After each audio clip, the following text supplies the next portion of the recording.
C'est une ancienne ville. C'est une ville magnifique, une ville extraordinaire.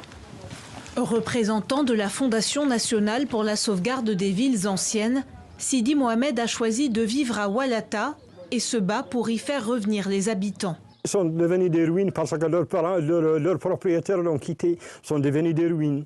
La cité médiévale a des airs de ville fantôme, en cause de violentes intempéries survenues ces dernières années. La maison de Khadi a été détruite par des inondations.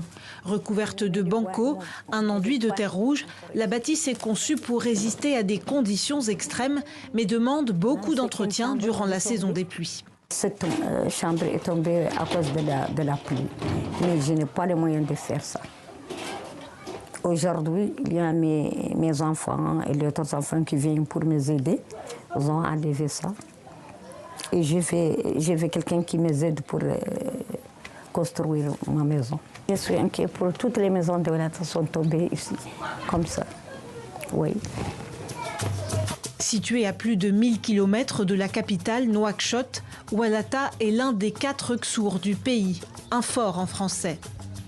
Situées sur les chemins caravaniers du Sahara, ces villes fondées entre le XIe et le XIIe siècle étaient d'importants carrefours de la culture islamique. Langue, sciences, histoire, au cœur de ce chef-d'œuvre architectural dorment des trésors, datant pour certains du 7e siècle.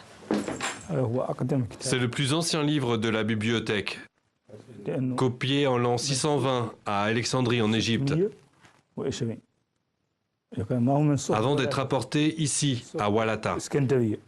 Conservateur de livres anciens, Mohamed est descendant d'une longue lignée d'érudits du Coran, fondateur de la ville. Sa famille a hérité de 16 bibliothèques. Pendant la saison des pluies, une partie du toit de celle-ci s'est effondrée. C'est l'une des plus anciennes bibliothèques de la région.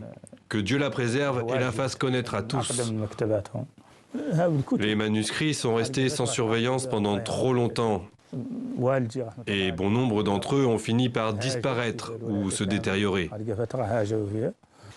Dans les années 90, la coopération espagnole a permis de financer la restauration et la numérisation de 2000 ouvrages. Mais depuis, Oualata se fane, boudé par les touristes en raison de la menace djihadiste. Seul un festival annuel permet de financer les quelques rénovations nécessaires à la préservation de cette fleur du désert mauritanien.